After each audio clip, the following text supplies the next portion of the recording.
Lighter వేలో మొన్న బాలకృష్ణ గారు స్టేజ్ మీద మాట్లాడుతూ మోక్షాజ్ఞ నన్ను ఫాలో అవ్వకుండా విశ్వక్సేన్ ఫాలో అవుతే బెటర్ అన్నారు.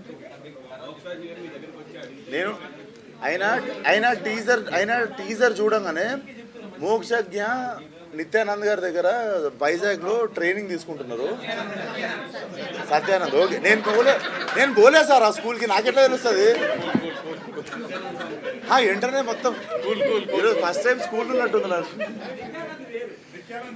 పర్లేదు బ్యాక్ డ్రాప్ వద్దు, మనకి పేరు తప్ప అన్నాడు అంతే. క్షమిస్తారు అందరు కలిసి, క్షమిస్తే మాట్లాడతారు. సో అది ఆన్సర్ చేసి వస్తాం.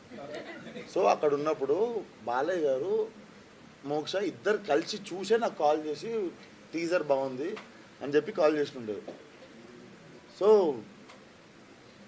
ఆయన మోక్షకు చూపించి కూడా if you choose films new ఏజ్కి టెంప్లెట్ మారుతూ ఉంది. ఇప్పుడు నేను ఇందాక మీకు చెప్పిన ఇంటర్వెల్ బ్లాక్కి మీద ఒక పెద్ద ఫైట్ ఉంటుంది. బేసికల్లీ ఇన్ని పైసలు పెట్టి ఇంత పెద్ద సినిమా తీసి బేసికల్ కొట్టు స్పీకర్ వెళ్ళిపోవాలన్నట్టు అట్లా నడుస్తుంది కదా.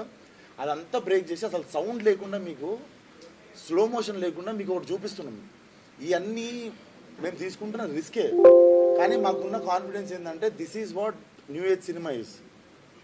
ఇప్పుడు మేము ముందు ఉన్న కమర్షియల్ ఫార్మాట్ని బ్రేక్ చేసి ఏదో నేను చేతు మాట్లాడుకున్నదే, మాకు ఏం చేయాలో వదిలేస్తే మాకు ఏం చెయ్యొద్దు అని డిసైడ్ అయింది.